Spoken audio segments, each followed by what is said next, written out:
Are you tired of hearing the same old true crime stories told over and over again? You probably are if you're listening to CKCB. But join Sarah and David at the Macabre Emporium, a podcast that focuses on the lesser known tales of true crime, history, and the paranormal hidden in the shadows of much larger cases and tales. Tales like The Third Wave, a social experiment at a high school that got way out of hand during the Vietnam War. They also have stories of inspiration like Helge Meyer, who supplied aid during wartime in Bosnia with his trusted Camaro. That's a good one. One of them even grew up in an area when a serial killer was active. Their episodes drop every Wednesday night at midnight Eastern Time on all streaming platforms. They even took over CKCB last year in between episodes 113 and 114. They're great.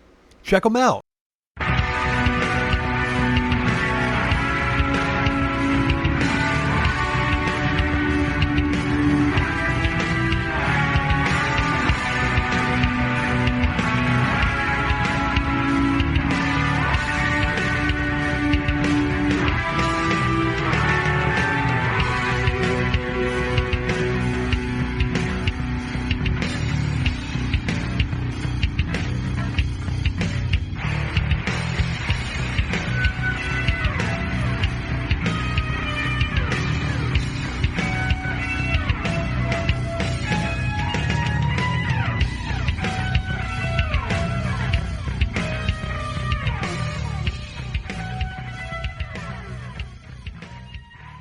Hey, everybody. Welcome to another episode of Crimes, Killers, Cults, And beer. and beer. I'm Bill, and this is my lovely co-host, Sandra. Hi, Sandra. Hello. And this is episode 134, and it's the finale of the British Binge. And be sure to stay tuned after the episode for Sarah's husband, Doug, for his Beer of the Week segment. And, that man really You just knows. call me Sarah. Huh? Did I? You sound like you just called me Sarah. Okay. Sandra's husband. You don't even know the name of your own co-host. What is wrong with you? Well, what's even funnier about that is the fact that I'm talking to a woman now. Her name is also Sandra. So if I'm calling you Sarah, I might be in trouble. She's gonna be like, "Who the hell is Sarah? Excuse me." Just don't say it in bed. Yeah, right? Anyway, Sandra's husband, Doug, really knows his stuff. He's a beer connoisseur aficionado. So I'm sorry we've been inconsistent over the past month and a half. I mean, we had to do 2 non-British episodes before we finished the British Binge. But we had to do it that way, and we hope you enjoyed those 2 episodes with the Bryce Wardrip, and then the last one, the Florida Man stories with OMG, it's Wicks. We certainly had a blast doing those 2. That But was fun. yeah, those 2 episodes had to get done, and both of our schedules over the past couple months have been really chaotic. But we should be back on track now. Hopefully. We'll see what happens. I mean, you never know what life has to throw at you. So This week we're covering Charles Bronson, an American actor who's starred in the Death Wish series as well as other action movies. No. This week we're covering Charles Bronson, a British criminal who has one of the most insane stories you've ever heard. He was born December 6th, 1952. He was a career menace to society, although he never killed anybody. But it wasn't due to lack of trying. He definitely would have killed if he hadn't been caught, and he couldn't not get caught, apparently. oh, he's one of those. Yeah, he's just a badass who didn't care one bit about anything other than creating havoc. Kind of like Carl Panzram minus the murder and rape. So slightly better. Not much, but slightly. Yeah. He's actually, I don't know. I came away with it kind of finding him a little bit on the likable side. I mean, yeah, he deserves to be in prison, but he's not. Is this kind of one of like those Thanos moments where you're kind of like, I mean, I sort of agree with him. It kind of, and they did have it in for him, as we'll find out. But I mean, no. Let's begin. He was convicted of armed robbery, wounding with intent, criminal damage, grievous bodily harm, false imprisonment, blackmail, and making death threats. He had 3 different wives: Irene Kelsey, the great aunt of Kansas City Chiefs tight end Travis Kelsey, or maybe not. No. Sarai Ali Ahmed and Paula Williamson. And he has 2 kids. That's kind of hard to do considering he's been in prison the past 44 years and he's never getting out. Conjugal visits? I don't remember if I'm going to say probably not. But there are some behavior conjugal visits. I don't. Well, he never exhibited good behavior. Okay, fair enough. Well, maybe he just calls them his kids because he's nice. Well, I mean, he's just a nice guy. There were times when he was out, so Okay. It's not like he's been in there. He had been released a couple times and then wound up getting rearrested.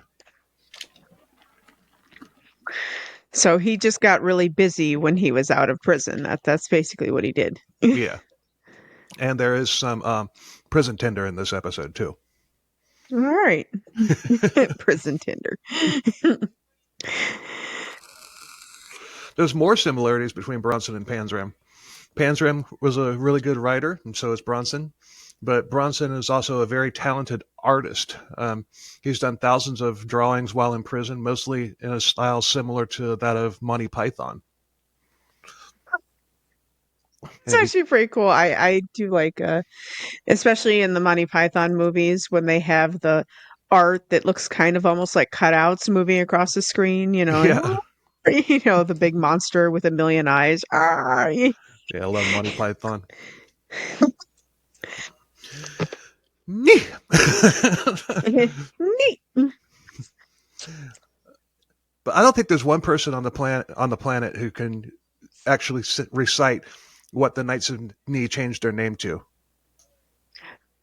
Well, I can actually. They said instead of saying knee, they will now say eki eki eki kabing tau. I stand corrected. My overheads just went off. What the hell? Oh well. That's why there's a shadow on my face now. Hold on. Well, maybe they thought you'd look better that way.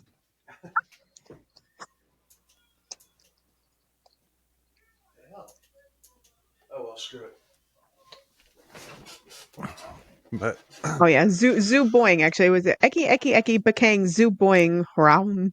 And then they were like, "Oh, knights who up until recently said knee."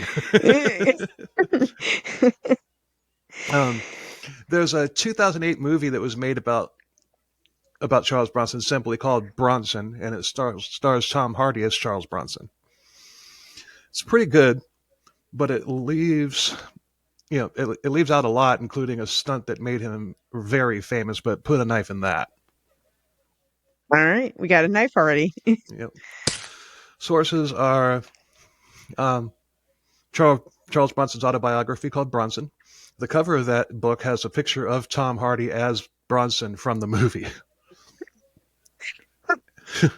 Well, I mean, I guess if someone played me in a movie and I felt that they were better looking or something, I'd be like, no, use that picture. Yeah. That'll do. Well, Scarlett Johansson, she's going to play me? Good. Put her on the cover. That'll be fine. It is a good movie, though. There's a quote that's printed on the back of the book, and it reads, I've been on more roofs than Santa Claus. I've eaten more porridge than Goldilocks and the Three Bears. I've taken more hostages than Saddam Hussein. But, goals. Life goals, I guess. Yeah. He also loved being nude. He wasn't a nudist. He just did it for shock value and psychological warfare. When he would charge a group of prison guards, he would strip naked before attacking them and then charge them. He wasn't the possum guy, right? No. No, I wasn't the possum guy. Although, would he have taken the shit on a possum if he had the chance? I wouldn't put it past him. Uh, maybe. But do you think he was born Charles Bronson? No. He wasn't. He was born Michael Gordon Peterson in Luton, Bedfordshire. He had two Hmm. brothers, and his parents Bedfordshire? Bedfordshire. Bedfordshire. Bedfordshire. Sounds very British. That does sound very British. What? Where are you going to go tonight? Bed for sure. Badoom. He had two brothers, and his parents were um, Area and Joe Peterson. Joe was also Luton's mayor at one point. Um, he had a very strict but never abusive, and he was very strict and never abusive. And they had a good relationship, and he stayed in touch with his parents, but he lost touch with his brothers. Other than his parents, his closest relative was a cousin named Lorraine, and he thinks it was because he was supposed to have a little sister, but she had died in childbirth, so Lorraine kind of filled that void. But over the years, she too distanced herself from him. Well, I mean, when you're a would-be murderer, crazy shock value nudist, I guess you don't want to be related to that person anymore. Nah, probably not. As a kid, he had a good upbringing and a good relationship with his family, and he, according to his aunt, was a lovely lad. I'm not even going to try a British accent today. Lovely lad. Yeah. He was good with children. He was gentle and mild manner. He was never a bully, and he would defend the weak. So what went wrong? Nobody knows, but the change was abrupt and sudden. Had trauma. No. Really? Yeah, really. See, this would be one of those where if you said he had a catastrophic accident and smashed his head, I'd go, okay, that totally explains it. Yeah. No, it's like a just flip the switch and wah! It's like Bruce Banner stayed the Hulk. Wow. So the change began when the family moved to Ellesmere Port in Cheshire. He started getting in trouble at school, and at 13 years old, he says he has his first urge to kill. He hung out by a big tree with an empty milk bottle waiting for anybody to come by. Nobody did, so he smashed it over his own head. It's head trauma. Yeah, but I don't think breaking an empty glass bottle is going to give you, CTE type brain damage to where it's going to turn you into a psychopath. Depends on how hard he hit himself. I don't know. or if it wasn't actually empty. That If it was could full. be it too. If it was full. But the book said it was empty. But then again, he already had the urge to kill, so maybe he was just, I don't know. Yeah. That's very weird.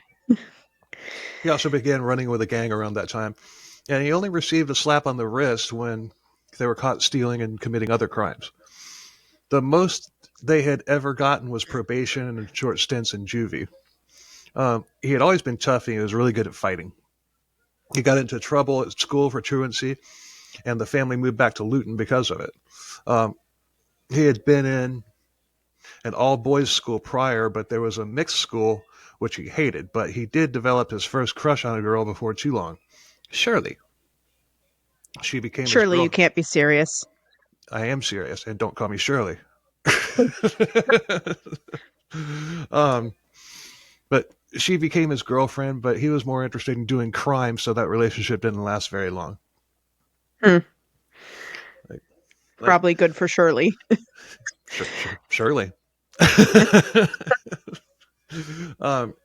Shortly later, he was on his way into town to buy some apples and pears. Very random, I did kind of have to use Wikipedia on this one, not for the source material, but just for the order of events, because he's all over the place in the book. I'm sure I say that later in the notes, but in case I didn't, there it is. But so Wiki had the events in order. So I just Mm. kind of used that as a guide. But on his way back from getting the apples and pears, he met a girl who was a couple years older than him. They chatted, and sparks were flying, and they ended up They ended up in the grass fields, and that's where he got his first peach. Right. I thought that was a cherry. I think he said peach in the book. well, well, there is that song. I'm going to the country, gonna eat a lot of peaches. That's presidents of the United States, and yes, that's a move into the country. Gonna eat me a lot of peaches Yeah, is technically the lyric, but yes. yeah, but that's what you know. Hmm. But at 16, he quit school. He also started courting Shirley again. He liked her, and his parents did too. But once again, it didn't last very long.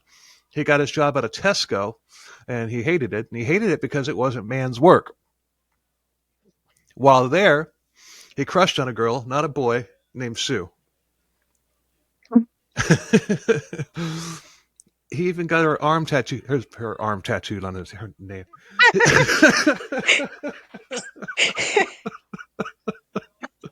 Damn.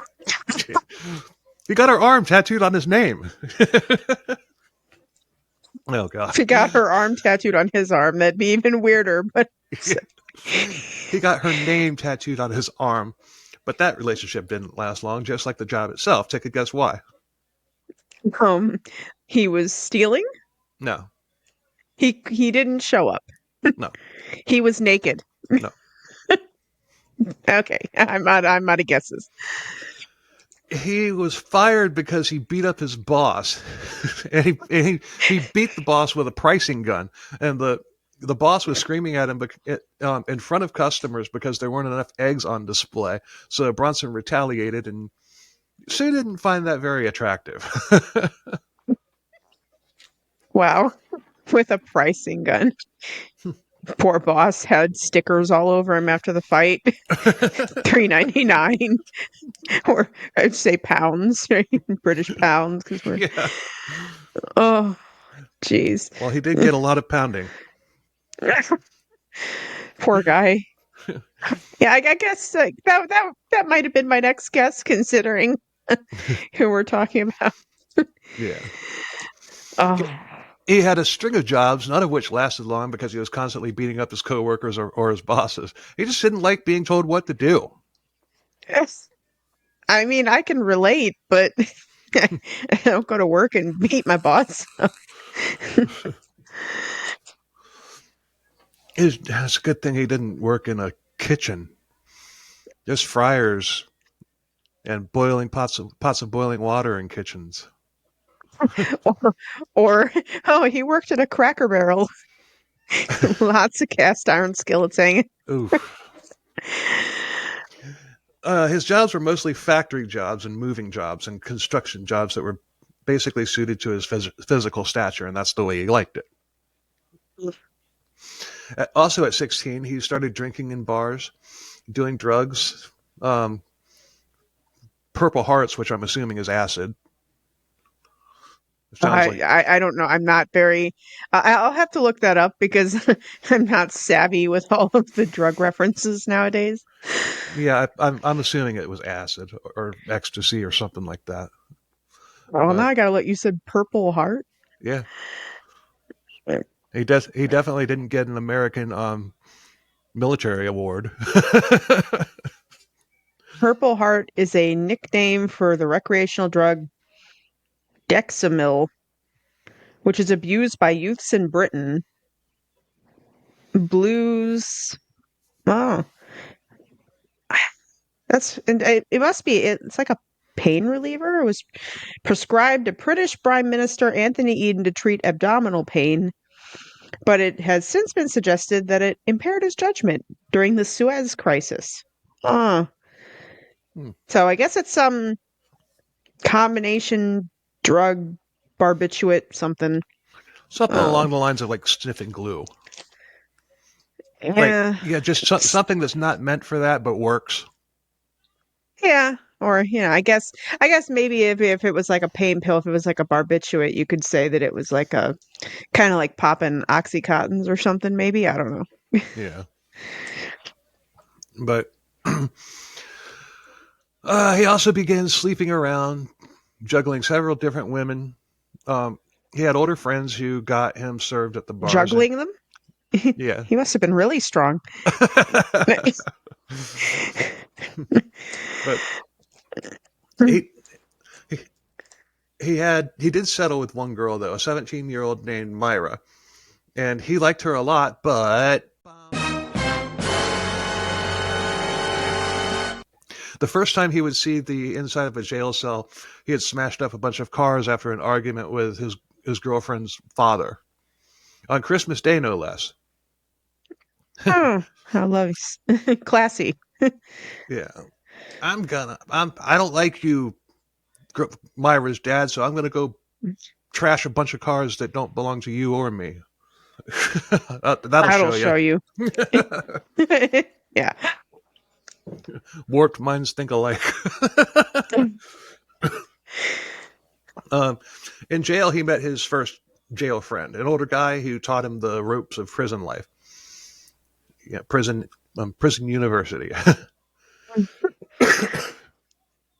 Once he went to court and he was fined and given probation.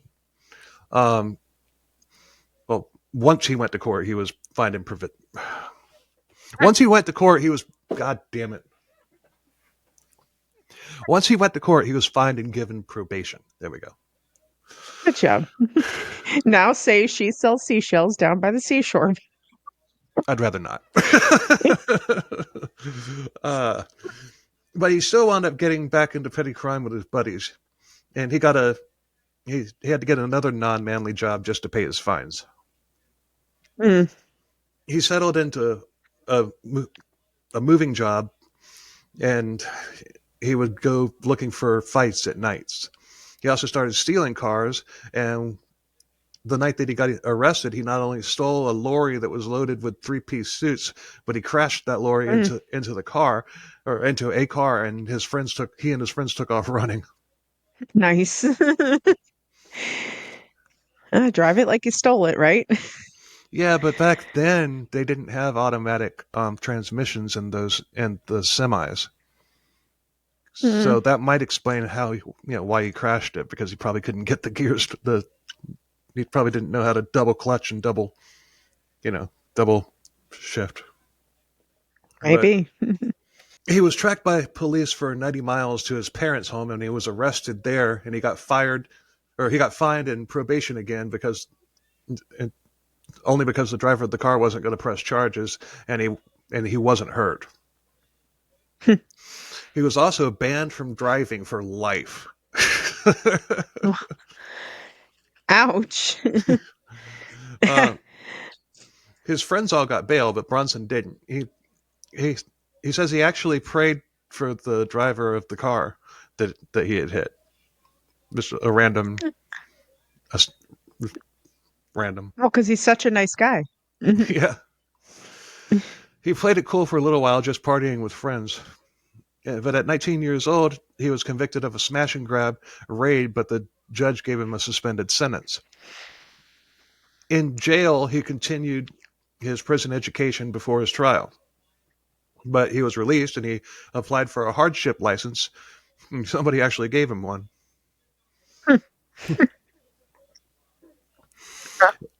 In 1971, Bronson met wife number one, Irene Kelsey. She said that he was so different from all the other boys that she knew.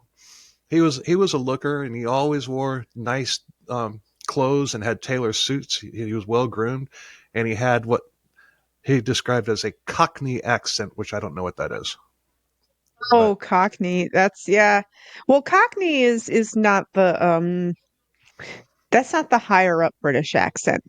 That's kind of the kind of I think that's kind of more of a trashy accent to the to the British oh, people if you have a Cockney accent, like a kind of a country like what Carl it would Urban, be to us. like Carl Urban and the Boys. Yeah. I don't really like those new Star Trek movies, but I gotta say, Carl Urban totally nails McCoy. I love those Star Trek. Don't talk bad about my Star Trek, okay? We're not going to go there. I like all real Star Trek, but I don't consider that real Star Trek. We're great. Well, I don't like Discovery either. That show is garbage. Which one? Discovery, Oh, I never watched Discovery. don't. I'm a TNG fan, and Voyager was okay. The original OG Star Trek is also good, Yeah. but TNG is my. Well, same here. I mean, I realized that when the Picard's finale came out and we got to see the Enterprise D in action again. I was just like, I mean, my favorite has always been the original series, but when that came out, I realized that TNG was, yeah, that was my Star Trek because I was a teenager when that came out. So, um, but he also made sure that he drove very safely with Irene in the car. How nice of him. Didn't want to lose that license again for life. Well, he didn't want to get pulled over when he wasn't supposed to be driving. Um, Irene became pregnant, and Charles Bronson was a lot of things, but one thing that he wasn't was an abandoner. They were married in 1970 when Irene, you know, they found out she was pregnant. Although he was insulted because Irene's parents didn't attend their wedding because um, they didn't they didn't like him, and I wonder why. Let's see. What's his track record? Beating up his boss with a with a a price labeling machine, and Stealing a lorry and s- crashing it. smashing cars. Yeah. They stayed with Charles' parents at first, and they had a son that named Michael Peterson, and he was working two jobs, but he was also stealing. And Irene had no clue about that. But Bronson was bringing in good money, though. They got a place together along with his brother.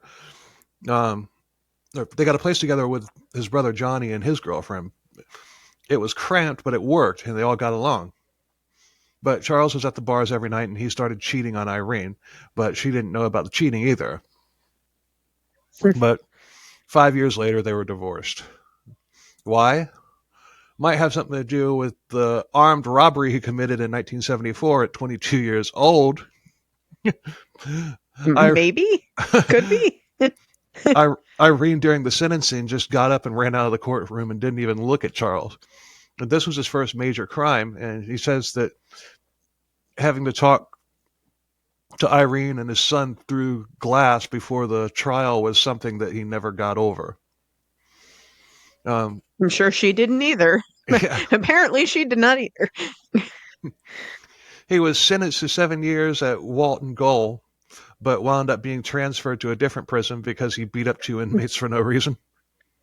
This guy just has random, just bouts of rage. Like, I don't know. He seems everything's very random, like you said before, but he seems just very prone to randomness.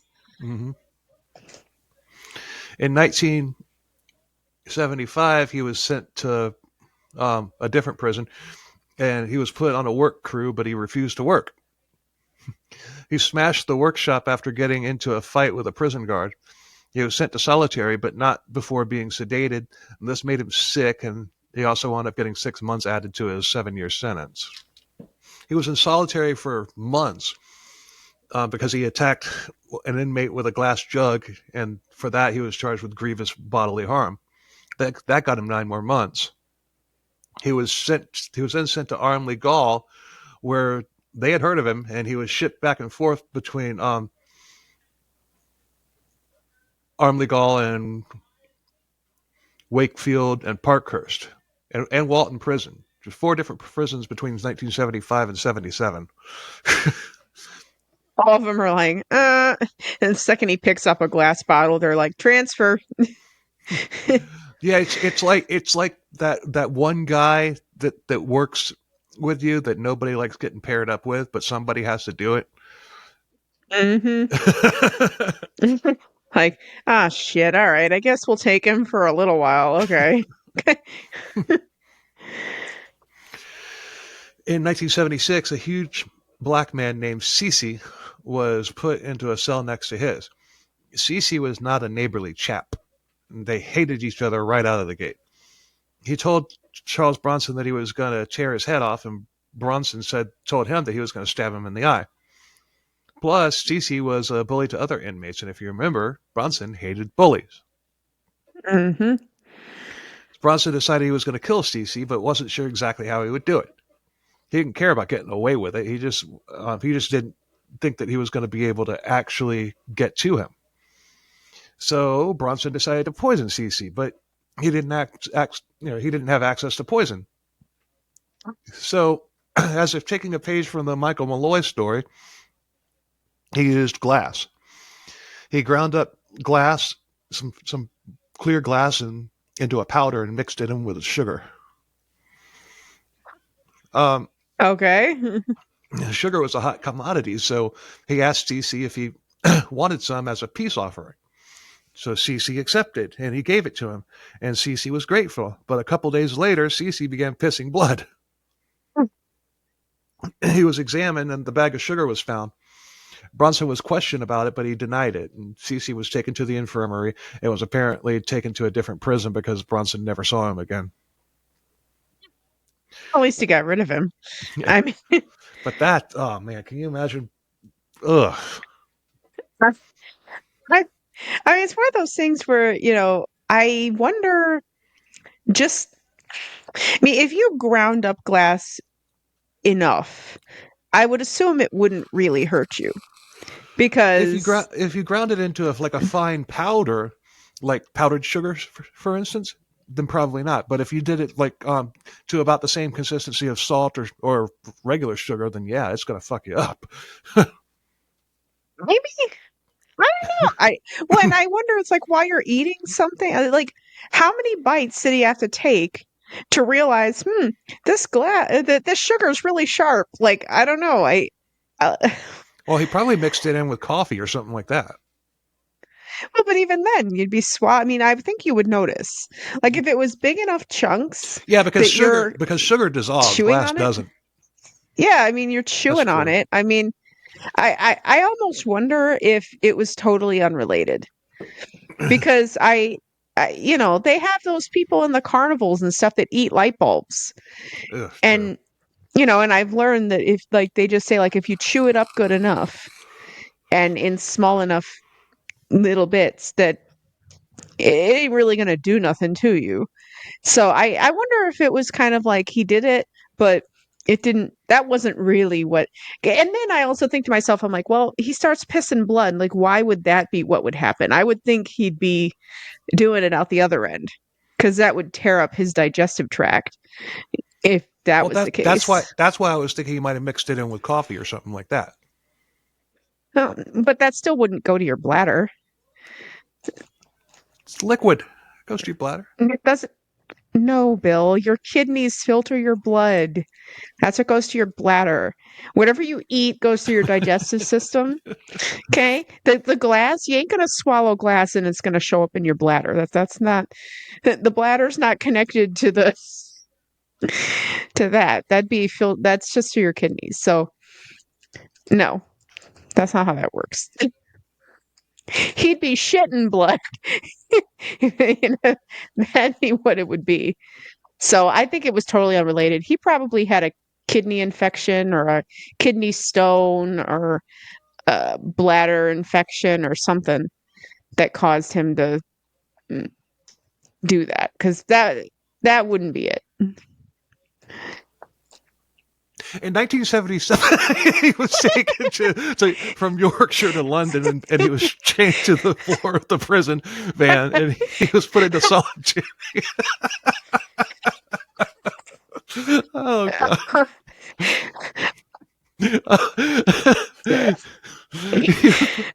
Anyway, I digress.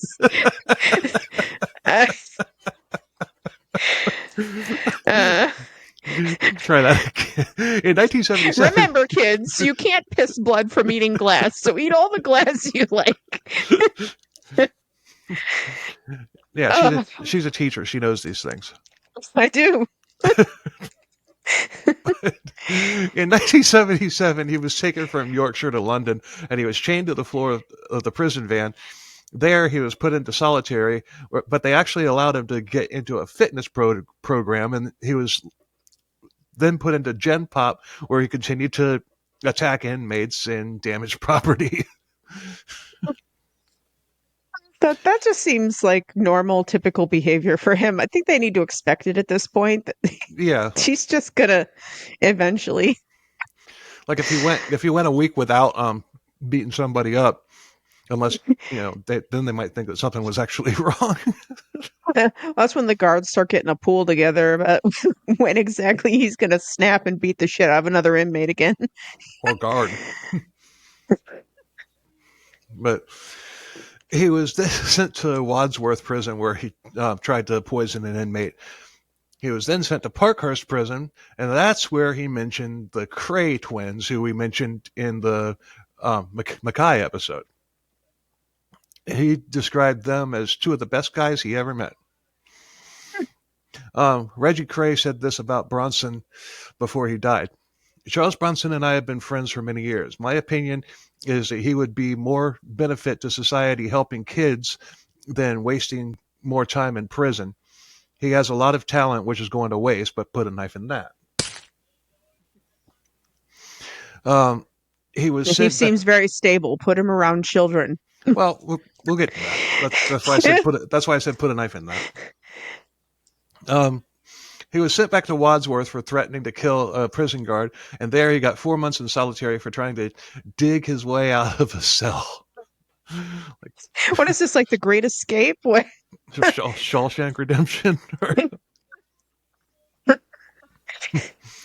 But another inmate had ratted him out for doing that. When he got out of solitary, he found the inmate who had ratted him out, and he beat him almost to death, scarring him for life. Snitches get stitches, right? Yep. The Wadsworth warden, God, wanted the Wadsworth warden wanted Peterson out of the other two. God damn it! The I know what I Wadsworth know. warden wanted. The Wadsworth warden wanted wonderful walrus war bonds. I don't know, but no, I figured out what the problem here is. Most of these notes I hand wrote when I was when I was in my truck, and then I used them on a speech to text program. So that's why that's the that's what's. I just realized that's what's messing me up. That's why there's words are misspelled and out of context and whatnot. But the Wadsworth warden wanted Peterson out of the but not. God damn it.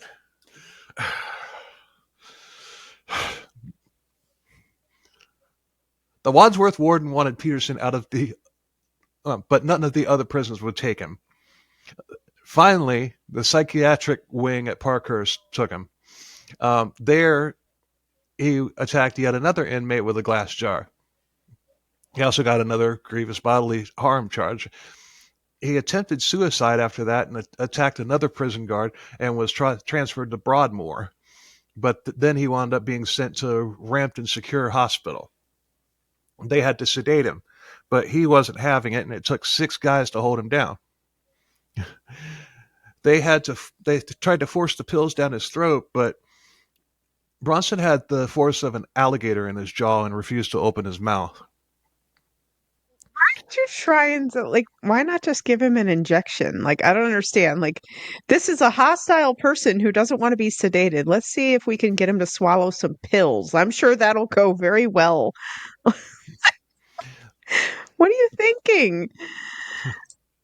Um, They cut off his clothes with scissors, and they forced him into an ice bath, telling him that he would learn the rules. They tried again to give him the pills, and once again he refused.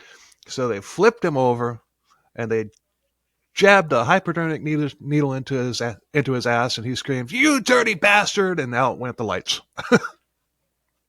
That's how it should have just been the first time. To go through all that other trouble. This happened every time Bronson got into trouble, to the point that where he was lethargic more often than not. One week, Broadmoor had a disco dance for the inmates. And they did this every month, but he only went to one time. They would let men...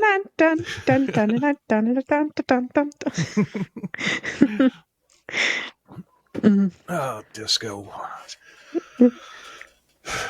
Never liked disco. But they would let the men and women get together. And some of the women were sex workers. Some were women, female murderers or rapists. And he found that hilarious. But armed security was monitoring the situation.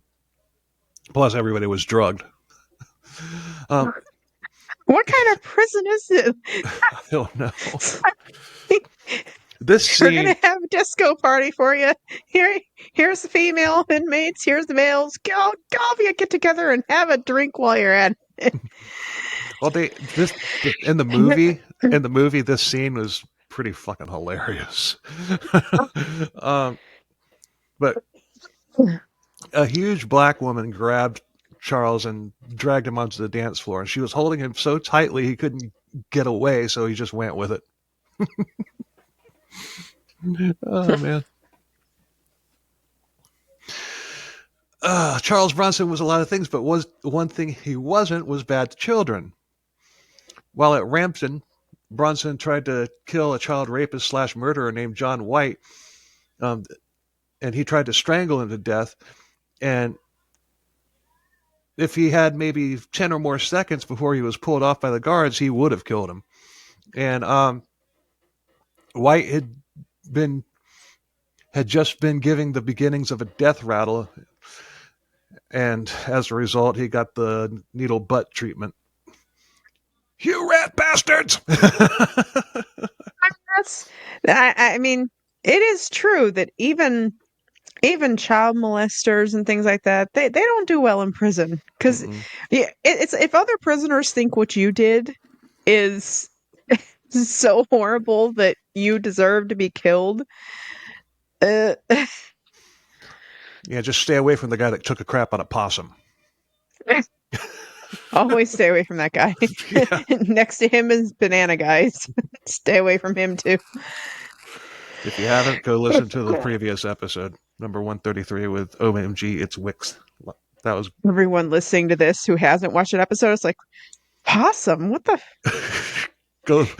It's about 10 different, or about 10 or 15 Florida Man stories with Wicks' commentary. And if you don't know who Wicks is, he's probably the most famous Florida man that there is right now.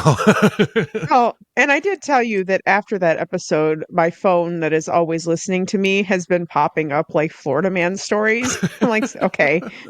I'm like, stop. He was never going to cooperate with a mental institution. And he made that very clear, and as a result, he was sent back to Broadmoor, where he would be reunited with his old chum, Ronnie Cray. I think we're going to do an episode on the Crays one of these days. Because, I mean, they came up in 2 of the British Binge episodes, so I think it's worth doing an episode on them. It seemed that he just wanted to kill somebody. He tried again to strangle an inmate, but the rag that he was using ripped, and that bummed him out. And he was 0 for 2 at murder attempts. But his old chum, Ronnie Cray, got him a visit from a boxer named Terry Downs. Downs was a middleweight boxer / actor. He was known as an aggressive fighter, and he was also Britain's oldest surviving world champion, but put a knife in that. If you can get close enough to him without getting your lights punched out. Right. As long as he doesn't throw a Mike Tyson punch. Wow. 3 feet away from his opponent. Yeah, that was such a joke. I knew that was going to happen. Everyone's like, "Oh, Tyson's going to win." I'm like, "No, he's really not." Well, And some promoter in Dubai offered him $700 million to do a rematch with Jake Paul, and if he knocks him out in 3 rounds, he gets $700 million. And I haven't heard anything about whether or not he took the offer, but I hope he takes the offer, and that he's gives. not going to do it. Like I've said it before, and I'll say it again. I'm like, I'm sorry. Say what you want. Jake Paul is younger and just as strong and everything else. And I Taller. knew that he was going up. Yeah, he's going up against him. And yes, see, the thing about Tyson was he always kind of took a beating, waiting for that moment when he could just right hook you. Right. That was it. I mean, Tyson was kind of a one and done thing. He would right hook the guy and knock him down. Like that. That was his thing. I'm like, Jake Paul, I guarantee, has watched everything about him because he says he idolized Tyson. That's part of the reason why he wanted to fight him. He's like, he's watched everything. He knows all the techniques. And you know that Jake Paul wasn't going to get into a position where he was going to be And right he hooked. probably studied the fights with Evander Holyfield too, where Oh, God, yes. where Tyson actually lost. Yeah, I knew that was going to happen when everybody thought or was saying, "Oh, Tyson's going to win." I'm like, No. I'm like, he's past his prime. He's I wouldn't want to fight him. Okay, I'm not getting you wrong, but he's past his prime and he's going to lose. I said he's going to lose to this younger guy, unfortunately, and it's going to be a joke. And that's what it was. I didn't even stay up for it because I already knew. I'm like, Jake Paul's going to win. And Tyson was the underdog for the whole thing, like even the betting. Yeah. It wasn't even in his favor. And now we come to the scene that the movie left out, surprisingly. See if you recognize this sound clip from an old video game.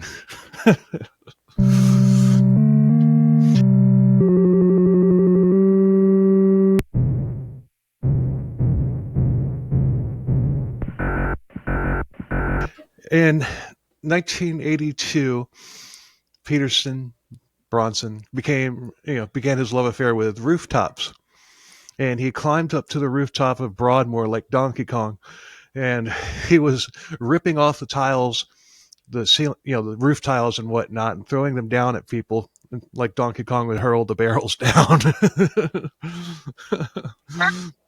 Just on the roof. All right.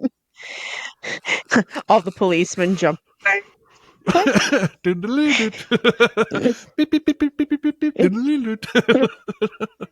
um, Shortly later, he made his way up there again after he came down, but this time he caused 250,000 pounds worth of damage. This attracted the news and crowds, and kids were yelling at him to jump, and he was actually up there for 3 freaking days before his family showed up and talked him down. Maybe a helicopter with a sniper rifle. I'm just saying. Maybe he ran out of tiles eventually. Yeah.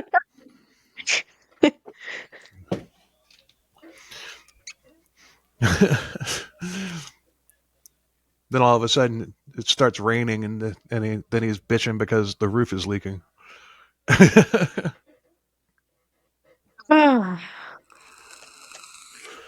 Well, the sniper rifle from a helicopter, they tried that in the Charles Whitman case. God, I haven't even thought about that episode in a long time. But they tried it when he was up there in the tower picking people off. But they had to stay out of range of Whitman, but that also meant that the sniper wasn't going to be able to get a good shot on him. So Right. but then again, Bronson didn't have a gun. So he had a roofing tile, right? yeah, they could have gotten about 50 feet away from him and got him. It wouldn't even have to have a bullet. It could have a tranquilizer dart in it.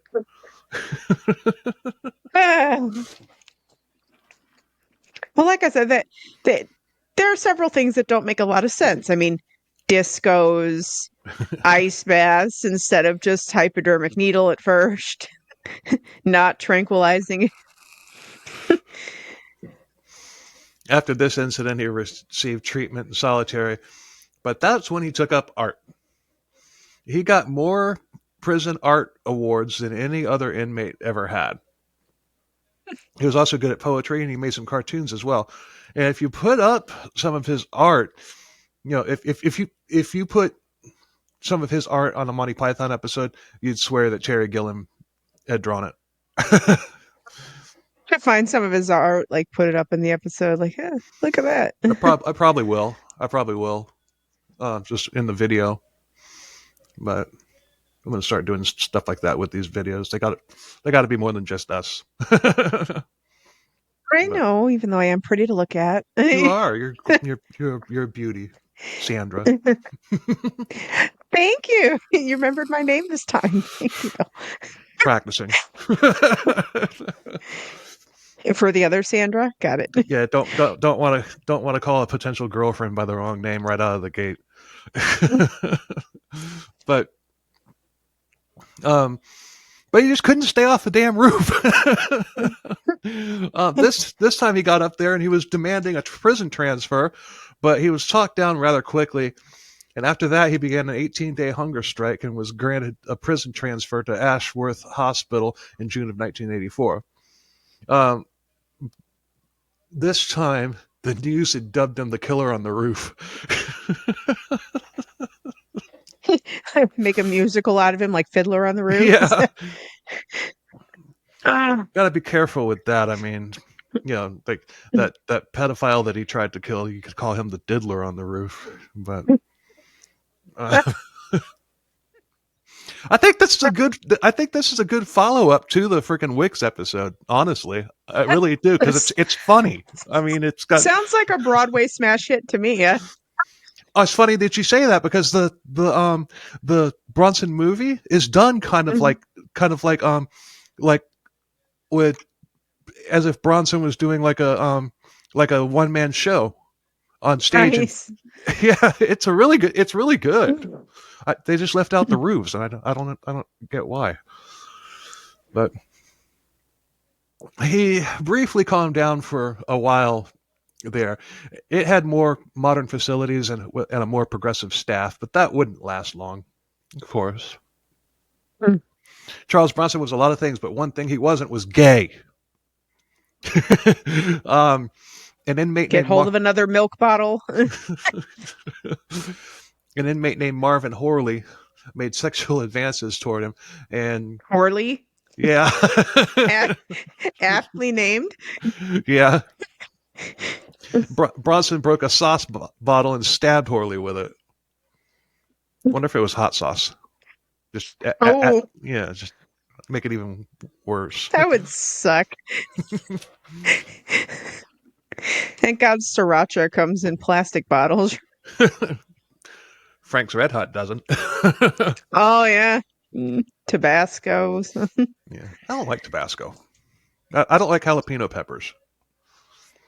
They're okay in like very small concentrations. I don't like eating them either, but I'm not a spicy fan. Oh. I don't really eat anything that's really spicy. So I like spicy food. My daughter loves spicy food. I don't eat it as much Doug as does. I used to. Doug loves spicy food, but I can't. I don't know. It's just something about it. It's too much, and then I don't want something that's gonna feel like it did going in, coming out. That's not fun. Like who's So he was then. After he tried to kill Horley, he was sent to Risley in 1985, and he was in Gen Pop there, but he punched an inmate and was put back into solitary. Later in 1985, he was convicted of another grievous and bodily harm for the attack on Horley and got 3 more years added to his sentence. Okay. Peterson was then sent to Walton, where he continued his British rooftop tour. He was up there for 3 days and caused 100,000 pounds worth of damage, and that got him another year.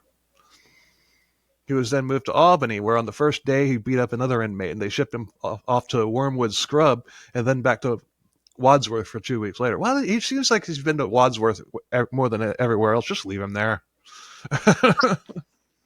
Yeah. They've got the most experience with him.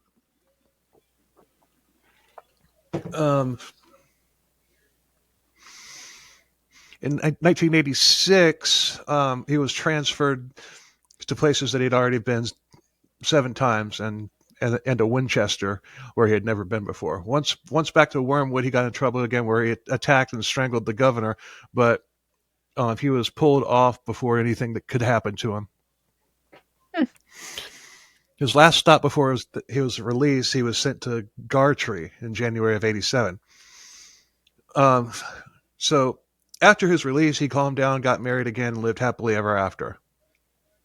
No. He went into London after staying with his parents for a few days. He brought a water pistol and used it to force a stranger to give him a ride to Luton. There he met up with Paul Edmonds, an illegal bare-knuckle boxing promoter who Ronnie Cray and Terry Downs had told him about. Edmonds said that he should change his name to something more vicious than Michael Peterson. He suggested something like Charles Bronson, the actor of many American action movies. So Michael Peterson then became Charles Bronson. Fair. He fought lots of fights, making more money after each win. This is gladiator type stuff. In one fight that he wasn't proud of, he killed a Rottweiler. He was an animal lover, so he felt bad about that one, but he did get paid though. Aw. Poor puppy. Yeah. He was making good money, but he wanted to propose to a girl that he was dating. So on New Year's Day of '88, he robbed a jewelry store. He got Like quite you a do. Yeah. He got quite a haul there, including a ring for his sweetie, and then he sold the rest of the jewels. Now, Charles Bronson, after only 69 days of freedom, was arrested again January 7th of 1985, where while he was jogging, he was then sent to Bedford prison, where they said, "Hell no, we ain't taking this guy," and he wound up being sent to Leicester. Nice. At the trial, eyewitnesses refused to testify because they were scared of him. Initially, his girlfriend had provided him with an alibi, but she retracted it and became the prosecution's star witness. But he got her that ring. I mean, come on. Wonder what if the ring was taken for evidence or if she sold it. I don't know. Guess she'll never tell, right? Right. Bronson was pissed about that, and he broke away and he tried to get to a roof, but they stopped him, and he was transferred to Brixton in a high-security unit that only has 16 of the most dangerous prisoners. When his trial came, he pled guilty to armed robbery, and he got 7 years. He wound up in Sutton Prison, and he immediately beat up an inmate and threw water on the governor, and he got solitary for that. He was then taken to Durham, when he made some friends. Rats that infested the place. In 1989, he was moved to Long Martin and seemed to calm down and chill out for a while. But as usual, he was a ticking time bomb. He went Donkey Kong and went ape shit and stripped naked, charged with a spear shank. Did you just say Donkey Kong ape shit? Yes.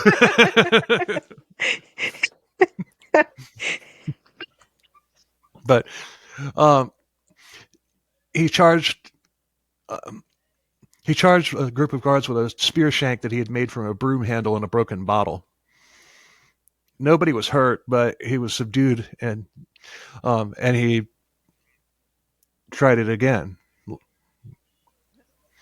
Damn, I don't know what the hell that was supposed to be. I'm not going to use that speech to text again. That was It's not doing me any favors. No, I don't think it is. It just makes the episode funnier when I get caught up, tied up on these things. But nobody was hurt, and he was dropped back into solitary. He was then sent to Bristol, then to Birmingham, then to Winchester, then back to Wadsworth. This was all in 1989. And I'm not going to keep listing all the destinations. I'm just going to say where he was when an incident happened. Like all of these moves from prison to prison are getting to be like the begat verses in the Bible. the blank begat blank verses. Like pages and pages and pages of so and so begat so and so begat so and so begat. He went from this prison to that prison to this prison to that prison to this other prison back to this prison. Just know that he moved around a lot. what the actual? I don't know, Bill. I don't know what your notes say, or don't say, or say twice. I'm assuming I'm assuming it's. There's a prison called Daltrey.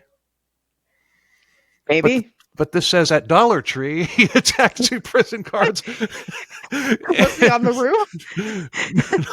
roof? No.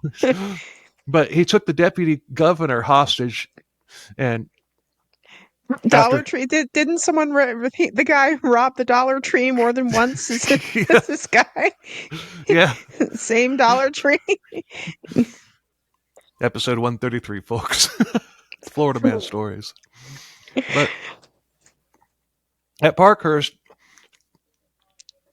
2 inmates jumped him and stabbed him in the back several times. And he was treated, but he didn't rat out the people who attacked him. He's not a rat. He likes rats, like the ones that were in his cell, but playing with them like Mr. Jinx in the Green Mile. Jingles. Mr. Jingles. Oh, but he was a mouse, but still. Oh. This was also in 1989. He recovered from his injuries and chilled out for a bit.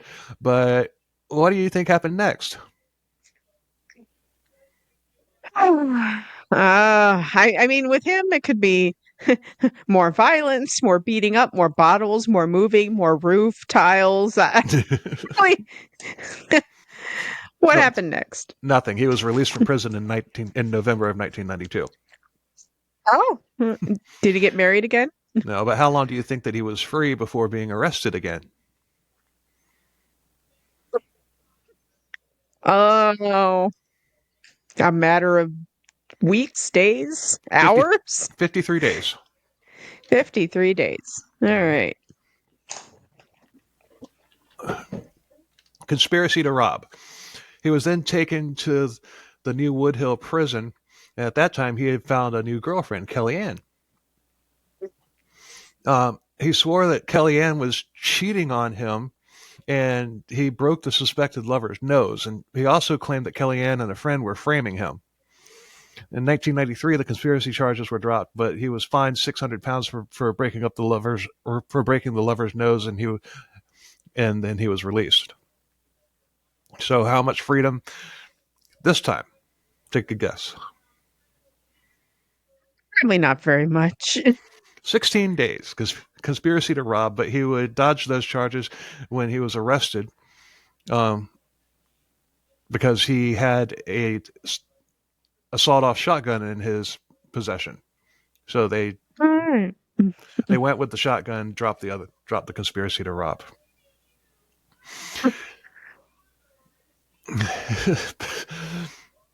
Back at Woodhill, he took a librarian hostage and demanded an inflatable doll, a helicopter, a cup of tea, all for the librarian's release.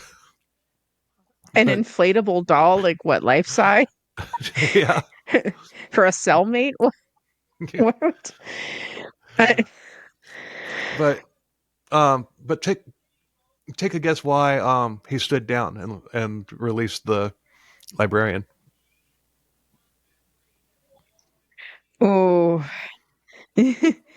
Don't tell me they actually gave him a doll to bring to the new disco dance. No. The librarian Maybe is she said he was nice. Like maybe she said something to him. the librarian had farted in front of him and it grossed him out. Awesome. You know what? I think that is a good tactic for women, just be as disgusting as possible. If someone kidnaps you or holds you hostage, I mean, don't hold back, ladies.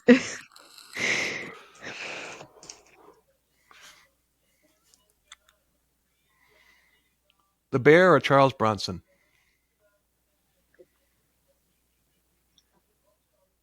Bear. Oh, he doesn't mess with women though. He doesn't hurt women.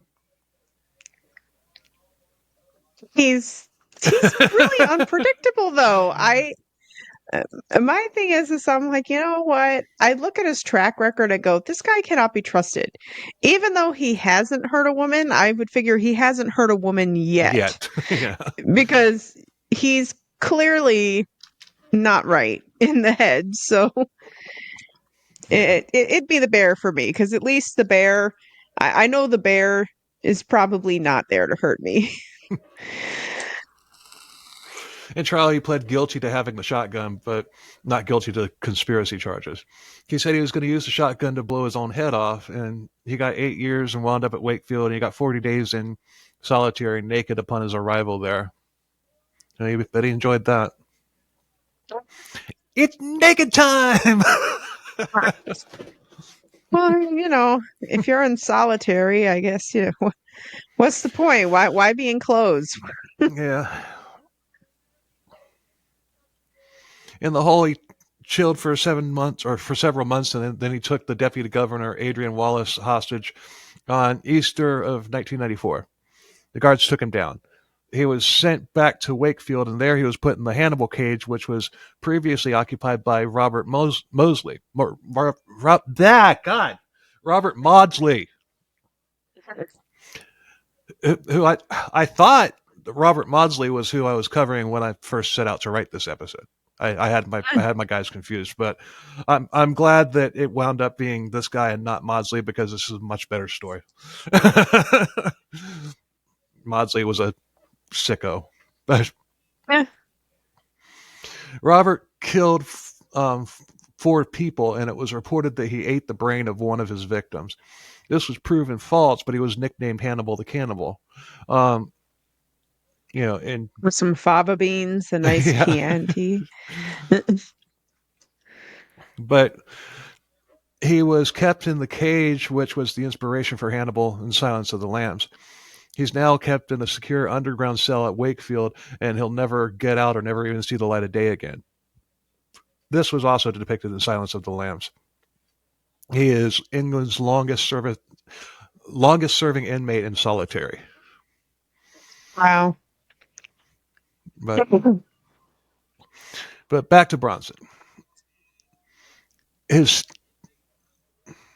During his stint in Wakefield, prison officers had seen his past artwork and really encouraged him to take it up again, which he did. He kept getting better and better at drawing, and he was still in solitary a lot because he couldn't stop whooping everybody's ass. The only one's ass he wasn't kicking was his own, right? Like, I'm kicking my ass. Do you mind? But he was allowed to draw in solitary, though. It needs some out. I mean, honestly, to me, like solitary is one of those things where I'm like, if you really want to torture someone, you stick them in solitary and don't give them any interaction. And that's just, I think that makes prisoners crazier. Like, I mean, honestly, I feel like that just is going to make this person that much more evil, nuts, impulsive, whatever. If they would give him, paper and probably crayons or whatever to draw with, I mean, hell, somebody in there with writing abilities could write a freaking novel while he was in there, Yeah. But during that time, his father died in September of 94. That didn't help matters, and in a momentary lapse of dumbass, the governor at Highdown thought that he could reason with Bronson and that he would be fine alone with him. Let me guess. He beat him up. He would not be fine alone with Bronson. He was Bronson, not, in fact, fine. right? Bronson attacked him, but once again he was subdued, and they sent him back to Lincoln. They were trying everything they could think of to keep Bronson calm, and they found out that he had a soft spot for kids. So they let him visit with autistic children and kids with Down syndrome. This work did calm him down, and he and the kids had a good time playing together. But he wound up back in solitary for being late from getting back from working out. Like, you put him back in South for being late. Like, I mean, come on now. That's Yeah, they should have just let him continue with the kids, honestly. You know, I mean, if that was keeping him from kicking the shit out of everybody with milk bottles or whatever, Tabasco, stabbing people with Tabasco bottles or whatever the hell, then I mean, guess so. You know? It's not like they offered him the Pinky Promise release program. I mean, he was with these kids at hospitals, but you damn better believe there were armed guards there with him. You know, so. But in April of '96, he was moved again for taking a doctor hostage. He chilled out for 5 months until an Iraqi inmate who was a hijacker bumped into him. They were a pair of hijackers that had been arrested. They were 2 of a crew of 6, and the other 4 were elsewhere. Charles Bronson dragged both of them into a cell, and guess what he did to them? Did he beat one bitch with another bitch? Is that what he did? No, he sang songs to them and forced them to tickle his feet, and he forced them to call him General. But with them, he got an idea. He demanded a plane take them to Cuba. He began screaming that he would kill the Iraqis if his demands weren't met. He then said that there was a change of plan. He wanted a plane to Libya, 2 Uzi submachine gun plus 5,000 rounds and an axe.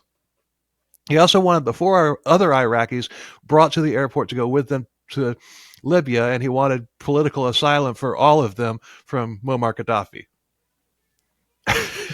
Seems like a bunch of reasonable demands to me. He's got high hopes. I stick a knife in your eye hopes. He released one of the hijackers, but he kept the other one. He then began chanting, "I want ice cream." He felt bad about this man some ice cream. Hurry up. Yeah. He felt bad about hitting the man who he still had with him. He had hit him in the head with a tray, so he insisted that this man hit him over the head 4 times with one. He then let the man go because he felt bad about it, and then he tried to slash his own wrists, and he got another 5 years for this incident. This man is just like pure chaos in the form of a human being. Like, just 100%. Like, he has been put on this earth to cause mayhem. Born to raise hell. Yes. In 1997, he wound up in a cell next to Robert Maudsley. He liked Robert.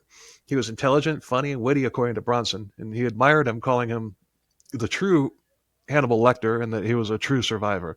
And earlier, when we were talking about Maudsley, I said that he messed with kids, and that I was wrong. Making a correction. He only killed adults, but. Yeah, it was confusing because if he wound up becoming chummy with Robert Maudsley, that wouldn't have happened if he had messed with kids. No, because he already tried to kill the one dude. Right. the diddler on the roof was that what we called it? Yeah. In January of 1999, there was an education specialist there who was trying to work with Bronson. This guy made the mistake of criticizing one of Charles Bronson's drawings. This scene is depicted in the movie. Charles Bronson took him hostage, barricaded the room they were in. He began throwing around the refrigerator and furniture. He even managed to electrocute himself and knock himself out cold for a few minutes when he touched a live wire on one of the washing machines that he was destroying. During that time, he basically humiliated the thing. He got naked. He painted himself completely black from like head to toe and everywhere in between, and he would put face makeup on the guy, and at one point the guy pissed himself, and that made him ridicule the guy even more. The siege lasted almost 2 days before he was um, released, and Charles was then shipped off to another prison. But the specialist got £65,000 in a settlement for the prisoner for not being able to guarantee his safety. Well, you would have been fine if you hadn't ragged on his art. Just tell him he has the nicest drawings of anybody's ever seen and be good with it. Like, Yeah. Bronson was given a life sentence for this. 2001, Charles married yet again. A woman named Fatima Soraya Ryman had gone on to prison tender and began writing and visiting Charles.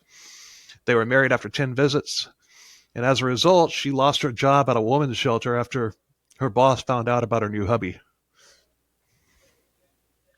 Understandable. I'm sure her boss is like, excuse me. Yeah, we have a bunch of battered women in this shelter. And here you are going with an inmate and She's probably like, he's never done anything to women. yet. Fatima was Muslim, and Charles changed his name to Charles Ali Ahmed, but he didn't do it legally. After 4 years, the couple divorced, and Charles Bronson then renounced Islam.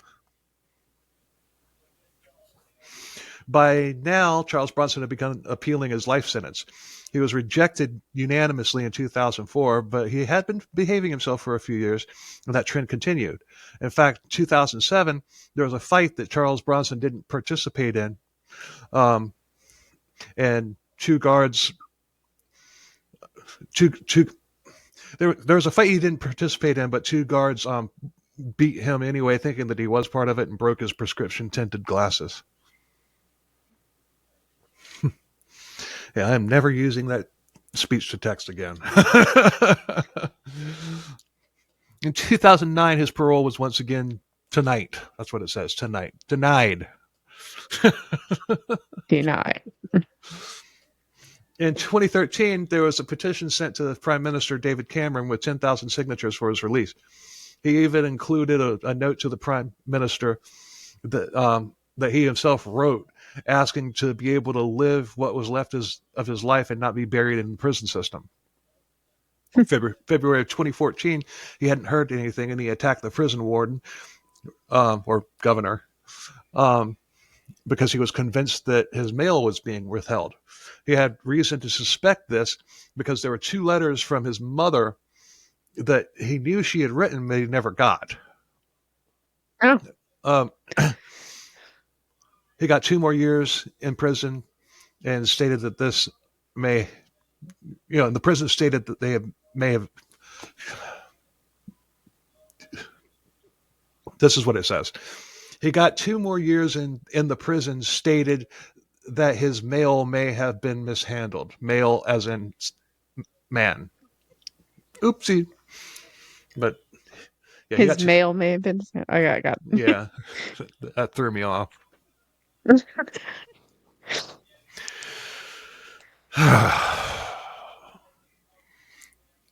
Wonder if I just used AI, if it would have been better. But I mean, not to write the story, but just to translate it, from me. Oh. I don't know. I don't know that much about AI, but I don't either. all I know is it gives people like 8 fingers and stuff like that. AI is very hard on fingers. I don't know why it can't figure out how many fingers a human being has on each hand, but But Charles then dedicated himself to his artwork and changed his name to Charles Salvador as a tribute to Salvador Dali, a major influence on his art.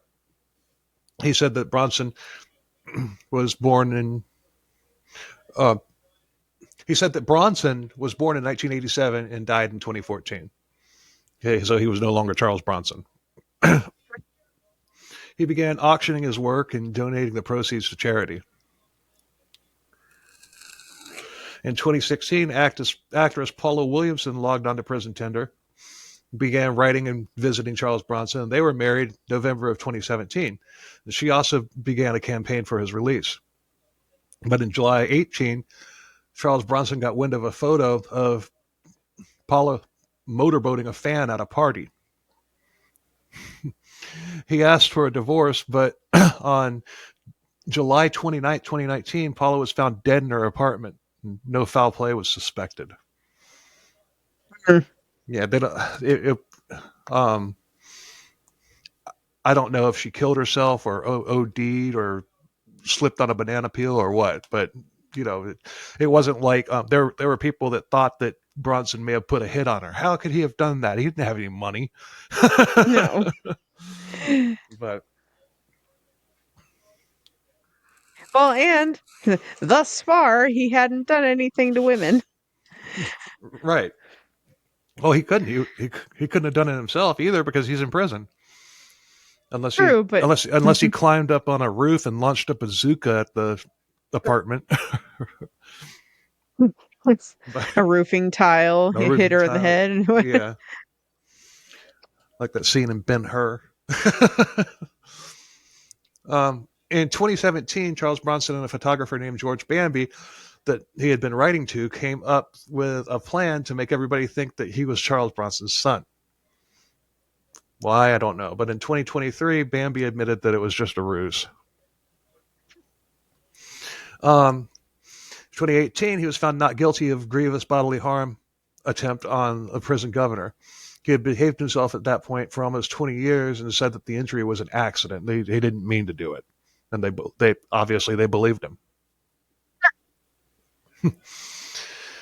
See, this is where he's starting to kind of humanize, You kind of, I'm not going to say you really feel bad for him, but you can kind of have a little bit of empathy for him, a little bit. I mean, I can have empathy for, even if he is even if he is a little bit garbage, there are certain things that I can feel are unjust, like being late and Right. then being thrown in solitary. Like I'm kind of like, really? Especially when you were doing good work with with special needs children, what he was doing, and he was apparently really good at it. But that's there's nothing else. We always say that prisons are technically supposed to rehabilitate people, right? But we can see from shit like that really, no, they're just there to punish. Like that's what they are. They're not meant to rehabilitate. They're meant to punish. Right. 2023, he was denied parole yet again, and once again, he was Charles Bronson, and he will be until they finally bury him in his hole. That's a quote. But Bronson will die in prison, but this is just a sample of everything that he did. I mean, I left a lot out because if I covered everything in that book, we'd be here for 6 episodes. I mean, or at least 4. But I didn't even go through the whole book. I mean, I just, the references that were on the Wikipedia page, I found them in the book and used the book from that, and then as well as a handful of others that weren't listed on the Wikipedia page. But if it hadn't been for the Wikipedia, I'd probably using it as a timeline, I'd probably still be writing the damn. It took me a long time to write this episode, but if you want to know more, I'd recommend reading the autobiography because it is really good. One thing that I looked for, but I couldn't find, was something that True Crime Kent said that on their Patrick McKay episode. They said that McKay got his ass kicked by Bronson, and I hope that's true. It's just the book is over 300 pages long, and it has very small font, so there's a lot there. But I'm sure it's in there though. I just couldn't find it. But a crazy story. Oh my goodness! But I mean, one of these days, I'm going to sit down and read the whole thing cover to cover the way he wrote it. Because I have a feeling that would be really interesting. But he never actually murdered anybody. Nope. Not for trying, but didn't actually succeed. I'd say that we know of, but we know. There's no way that he could have killed somebody and not gotten caught. Like Yeah. even when he was out of prison. Yeah. So, but thanks for listening, everybody. We appreciate the hell out of it. Please subscribe, follow the YouTube page, or comment. Follow us on whatever streaming platform you use, Spotify, Apple, iHeart, or whatever. Please be sure to leave us a 5-star rating, and it helps grow the show. But what helps the most is word of mouth. So if you like us, tell a friend. If you hate us, tell an enemy. And until Do all next, the things, as we say. Yeah, do all the things. And until next week, later. Bye. Anyway, what a crazy story, man. Charles frickin' Bronson, man. That guy, the British real life Donkey Kong. But now it's time for the Beer of the Week segment. So we're welcoming back in Doug, Sandra's husband. How's it going, Doug? Doing all right. How you doing, Aaron? Pretty good. I'm just glad I'm not on a roof like Charles Bronson. Oh, is he throwing barrels at people? Tiles. Oh, okay. And did he kidnap the queen or the princess? That's the other thing. No, but he did kidnap quite a few people. Oh, okay. All right. So, for my beer of the week today is this one is from Marker 48, which is here in Florida. They're a bit north. Well, not too north. They're Brooksville area. Weeki Wachee to be specific. And Marker 48, the brewery is very close to the water, and their nearest marker to where they are located is Marker 48, hence the name of the brewery. And this is their Irish Red Ale. It is 6%, and it is called Red Right Return, which I'm assuming is for boating. I am not a boater, but I'm assuming it has something to do with boats and passing on the right or something, I figured. But being red right return, it's an Irish red ale, which makes sense for the naming. This beer was not on Beer Advocate, oddly enough, but it is on my backup site, which is Untapped. And on Untapped, it is a 3.97 out of 5, so almost a 4 out of 5. I'm a fan of Irish Reds, and I've had this one before. It's super good, but I wanted to share it with you all today. So let's go ahead and open her up. Show us the can there, Doug. Oh, yes. Sorry. Red Right Return, and it has a picture of a boat on it with the Marker 48. That's cool. But Red Right Return. All right. And give her a pour. It's red. It is. Nice head on it, too. Looking good. Oh, yeah. That looks solid. Nice red amber color. Yeah. Oh, yeah. Definitely notes of caramel. Definitely getting some caramel notes in there.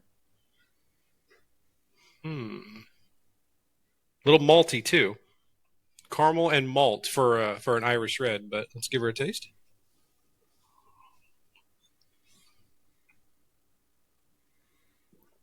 Oh, yeah. Yeah, that is a solid Irish red. It's not really blowing me out of the water as far as notes and flavor go, but for an Irish red, it is solid. It is a solid brew, and it's a good session beer. I mean, it is a little high on the ABV. It's 6%, which is a bit high for an Irish red. Normally, sit around the 4 to 5% range. So for a session beer. Only a few of these, not really a 12-pack, but maybe a solid 6-pack will get you where you need to be. Like I said, good head, leaving a little bit of residue on the glass. Yeah, pretty solid. On the second one, a little bit of sweet notes as well. A little bit of sweetness on the back end, light carbonation. This is solid for a solid session Irish red. I would definitely check this one out. Again, this is Mark 48 out of Weeki Wachee, Florida, around the Brooksville area, a little bit north of Tampa. I would definitely give this one a try. I think it's on their regular rotation. It's one of their common beers they have. It's not like a special release or anything. So, but it's solid. Better than Killian's? I would say yes. It is better than Killian's, higher ABV and such than Killian's. But Killian's is solid. I love for like my go-to session Irish red is Killian's. Like that is my normal go-to. Like if I'm craving like an Irish red and I'm going to an event where a lot of people aren't really beer drinkers, like I'll pick up Killian's or Yingling. Those are my two go-tos. But Yingling is solid. That's my normal session beer. I can drink a ton of Yingling, pitchers of the stuff. It's so good. But if I'm feeling something a little more darker, a little heavier, or whatnot, I'll go with Killian's. But no, this is solid. Sweet. Cheers. Well, thanks again, Doug. Go ahead and plug that email if people want. Oh yeah, absolutely. You almost forgot it again. Yep. ckcbeer@gmail.com. Yeah, please hit me up. If you have any beers that you would like me to try, review, critique, happy to do so if I can find it. There's several places around here by me. There's ABC Liquor, there's Total Wine. I have tons of places I can go. If it's not like a special release out of a brewery in Saskatoon or something, then I can I can probably snag it. But if you want me to try something and give it a review, happy to do so. But yeah, ckcbeer@gmail.com. And if you want to send him something, hit up that email and work out the details. Absolutely. Happy to receive beer. Yeah. From Saskatoon. Yes. Oh. All right. Well, another good episode. Thanks, Doug, for coming on. Thanks, Sandra, for being an awesome co-host. And to hell with me. Anyway, until next week. Later. Bye, everyone. Bye.